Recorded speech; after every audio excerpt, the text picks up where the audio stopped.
प्रणाम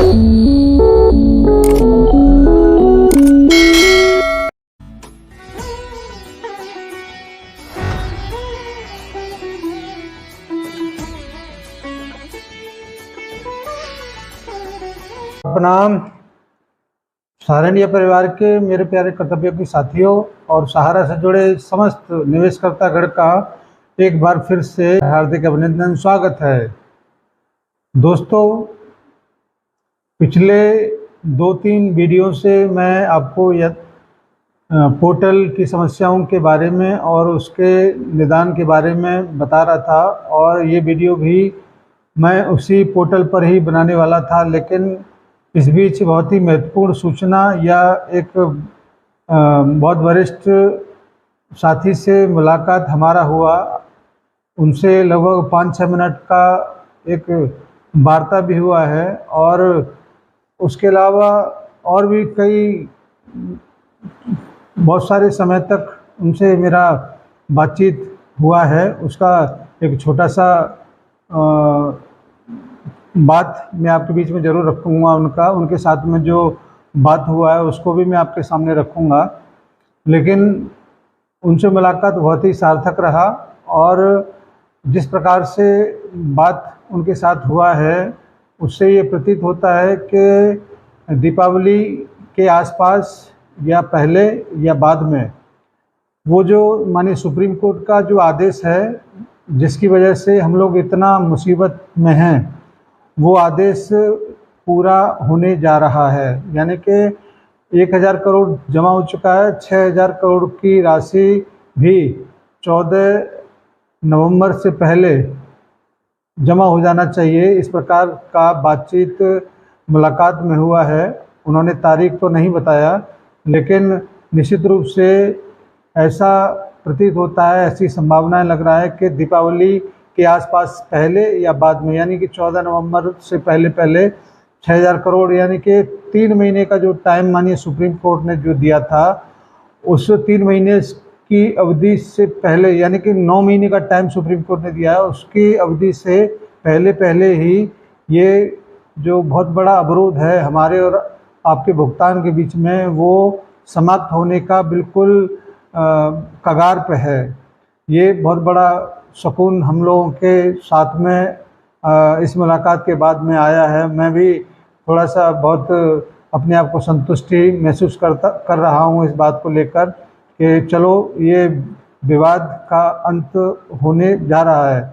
साथ ही साथ इस बात की भी संभावना है, उन्होंने बताया है कि वर्तमान में जो पोर्टल की व्यवस्था सरकार के माध्यम से लाया गया है, उस 5000 करोड़ रुपए तक का ही ये भुगतान की व्यवस्था वहाँ से होना चाहिए।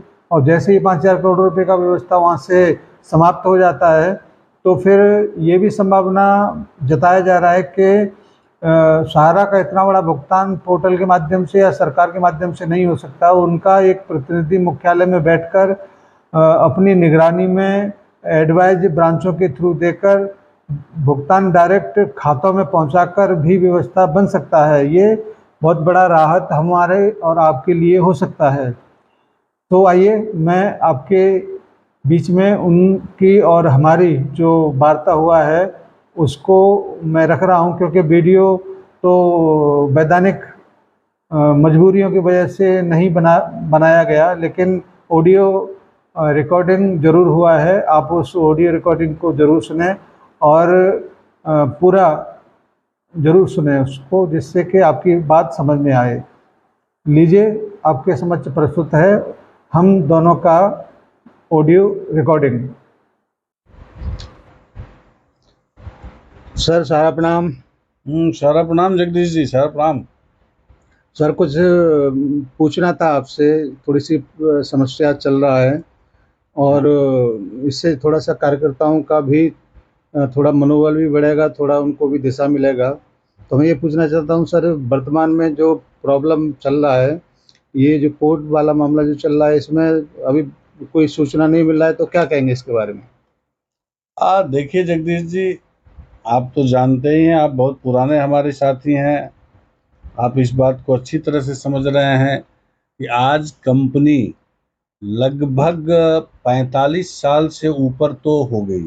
जी और ये लीगल बैटल जो कानूनी लड़ाई चल रही है, मुझे लगता है वो भी 14 साल के आसपास हो गया है। जी जी। तो आप सोच के देखिए कि कंपनी को अगर जीतना ना हो हम्म, तो ये 14 वर्षों से लड़ता ही क्यों? बिल्कुल बिल्कुल ठीक बात।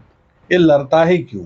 हम्म, और ये लड़ाई इसलिए की जा रही है कि हमारे पूजनीय सहारा श्री महोदय की जो सोच है, जो सोच उनकी थी सामूहिक भौतिकवाद का, उस सोच को चरितार्थ करने की लड़ाई आज भी जारी है, आगे भी जारी रहेगी। जी सर। और सर ये जो पोर्टल पर जो समस्याएं आ रहा है और ब्रांचेस खुला नहीं है, कोई सेक्टर बहुत सारे नहीं खुला, तो इसकी इसके लिए समाधान के लिए जो वर्कर हमारा या जमा करता है वो फिर कैसे डिफिशियंसी को दूर करे? अब देखिए, इसमें एक कोशिश तो की गई है, बट एक बात यहाँ मैं ज़रूर कहना चाहूँगा कि जहाँ के साथियों ने हमारा साथ छोड़ दिया, वो ब्रांचेज आज बंद हो गई हैं। जहाँ के साथियों ने आज भी समर्पण के साथ अपने कर्तव्यों को समझा है, वो वहाँ आज भी ब्रांच खुली पड़ी है। अब इसमें जगह जगह पे जहाँ जहाँ ब्रांचेज खुली हुई हैं, वहीं से इसको सहयोग लेकर किया जा सकता है, कराया जा सकता है। और जहाँ तक मैं समझता हूँ कि शायद प्रबंधन में इस बारे में कुछ न कुछ ज़रूर सोच रही होगी कि आने वाले समय में जब लीगल तरीके से कुछ राहत मिले तो फिर इस पे आगे की बात ज़रूर करेगी, जिससे कि जमाकर्ताओं का हल उनको ज़रूर मिले। और चूंकि कंपनी, सच तो यही है कि संस्था यही चाहती है कि हमारे ऊपर जो कलंक है उस कलंक को हम धोएं, और इसके लिए प्रयास कर रही है। जी सर। सर हम लोग मंडल कार्यालय दिल्ली से में काम करते हैं और इतने सालों से काम करने के बावजूद हम लोगों का जो फ्यूचर है वो किस प्रकार से सुरक्षित रहेगा आगे चल के, इसके बारे में और बताएं थोड़ा सा। बहुत सारे कार्यकर्ता भी हमारे इस दुविधा में हैं कि पता नहीं आगे हम इसके साथ जुड़े रहेंगे तो क्या होगा, अगर छोड़ देते हैं तो क्या होगा।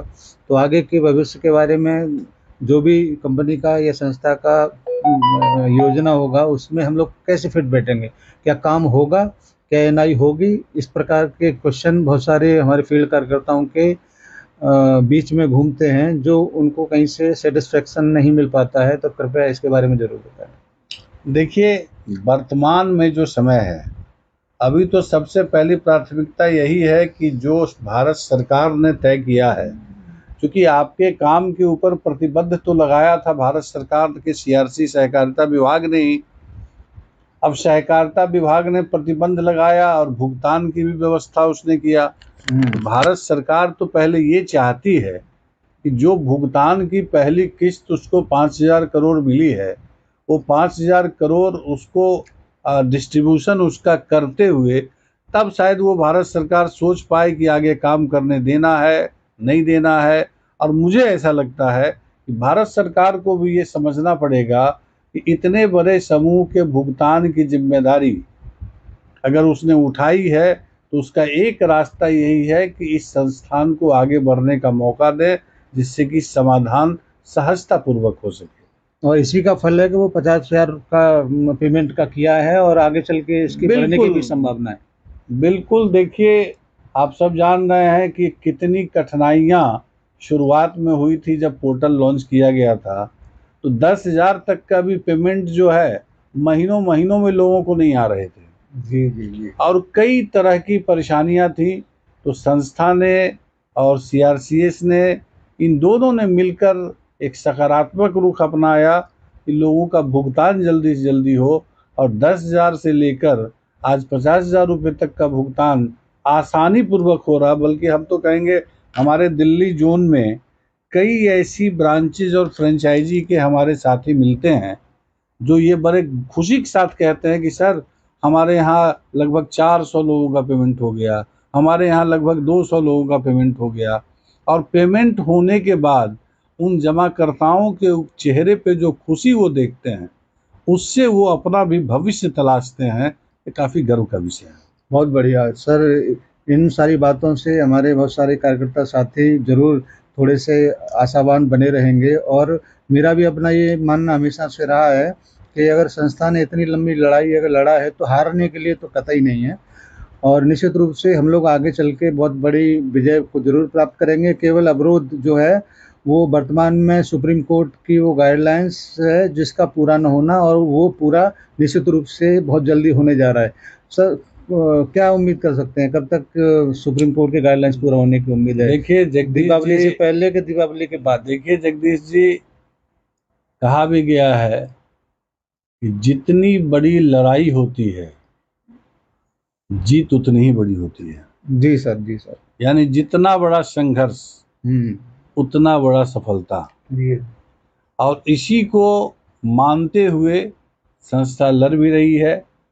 ये कहना आज के डेट में ये जो लीगल या जो सुप्रीम कोर्ट का गाइडलाइन है उसको कब तक पूरा कर लिया जाएगा, तो मैं समझता हूँ ये कोई डेट डिसाइड तो मैं नहीं बता सकता, लेकिन आप लोगों ने भी देखा है कि भाई ओबराय ग्रुप के साथ ऑलरेडी डील हो चुकी है और उस डील के ऊपर बहुत तेजी के साथ काम कर रहा है। और हम उम्मीद करते हैं ये जल्दी ही ये डील कंप्लीट हो जाएगा और सुप्रीम कोर्ट की गाइडलाइन को पूरा कर दिया जाएगा। बहुत बहुत धन्यवाद सर, आपने मुझसे बात की इसके लिए, और आपकी बात से हजारों लोग प्रेरित होंगे, संस्था के ऊपर विश्वास बनाए रखेंगे। जय हिंद, सादर सारा प्रणाम सर। हाँ, सारा प्रणाम, थैंक यू। साथियों, कितना महत्वपूर्ण बातचीत हमारे साथ वरिष्ठ अधिकारी महोदय का हुआ है, और मंडल कार्यालय दिल्ली का प्रतिनिधित्व वो लोग करते हैं, और ये बात की भी संभावनाएं उन्होंने जताया है कि आने वाले समय में जो लड़ाई सहाराश्री जी ने लड़ा है उस लड़ाई को लड़ने के पीछे का उद्देश्य केवल और केवल जीतना है, और सहारनीय परिवार के माथे पर लगा हुआ भुगतान न होने का कलंक भी धोना है। और इसकी पूरी तैयारियां निश्चित रूप से मुख्यालय पर शीर्ष प्रबंधन के माध्यम से अंदर खाने में जरूर चल रहा होगा, और ऐसी संभावनाएं बन रहा है कि 14 नवंबर को माननीय सहाराश्री महोदय की प्रथम पुण्यतिथि पर ये कार्यक्रम होने के बाद कुछ घोषणाएं, कुछ नई जानकारी, कुछ नई पहल सहारनीय परिवार के पूरे समूह के बीच में होगा, और कुछ अच्छी चीज़ें आप लोगों के लिए आएंगी। मैं बार बार आप लोगों से यही कहता चला आ रहा हूँ कि आप और आपके जितने भी निवेशकर्तागण हैं, जब तक हम सुप्रीम कोर्ट की उस उलझन में बंधे पड़े थे तब तक ही आपकी परेशानियां, आपकी जो प्रॉब्लम थी वो बड़ी दिखाई दे रही थी। लेकिन जैसे ही उस बंधन से मुक्त होंगे, जैसे ही माने सुप्रीम कोर्ट के आदेश की पूर्ति होगी, सुप्रीम कोर्ट खुद बहुत सारी बातों को, बहुत सारी चीज़ों को समझा हुआ है। और सबसे अच्छी बात तो ये है कि संजीव खन्ना जी जो न्यायमूर्ति हैं सुप्रीम कोर्ट के, वही अगले चीफ जस्टिस बनने वाले हैं 8 नवंबर के बाद। तो फिर उनको समझाने की ज़रूरत भी नहीं पड़ेगी, उनके समझ सारी क्रियाएं, सारी बातें हो चुकी हैं, और अब आगे उन्हीं के माध्यम से पूरा व्यवस्था, पूरी कहानी खत्म हो गई, ऐसी पूरी संभावना है, यकीन भी है। और सहारनीय परिवार फतेह जरूर हासिल करेगा, आपकी समस्याएं जरूर निपटेंगी। लेकिन जब तक आपसे मेरा आग्रह है कि 5000 करोड़ को जल्दी से जल्दी समाप्त किया जाए, जिससे कि आगे की प्रक्रिया, आगे की जो भी रणनीति है वो संस्था सरकार के समक्ष रख सके। इसके लिए आवश्यक है कि आप पोर्टल पर जो भी प्रॉब्लम है उसको दूर करते हुए अपनी डिफिशियंसी को अपने जितने भी कार्यकर्ता साथी हैं उनके माध्यम से, और जो भी ब्रांचेस खुले हों उनके माध्यम से वो डिफिशियंसी को दूर करें। इससे संबंधित 2 दिन के बाद मैं आपको और भी जानकारियों का एक वीडियो और देने जा रहा हूं, जिसके बारे में मेरी पोर्टल से संबंधित जो अधिकारीगण थे, जो पोर्टल सीआरसी का काम देख रहे थे, उनसे भी मेरी वार्ता हुआ है। उसके बारे में अब 2 दिन के बाद उन सारी चीज़ों को मैं आपके समक्ष रखूँगा। तो आने वाले समय में अच्छी ही चीज़ें होंगी, ऐसा पूरा उम्मीद है। धन्यवाद सभी को, सादर सारा प्रणाम साथियों को, और हमारे निवेशकर्तागण को सादर नमस्कार। जय हिंद, सादर सारा प्रणाम।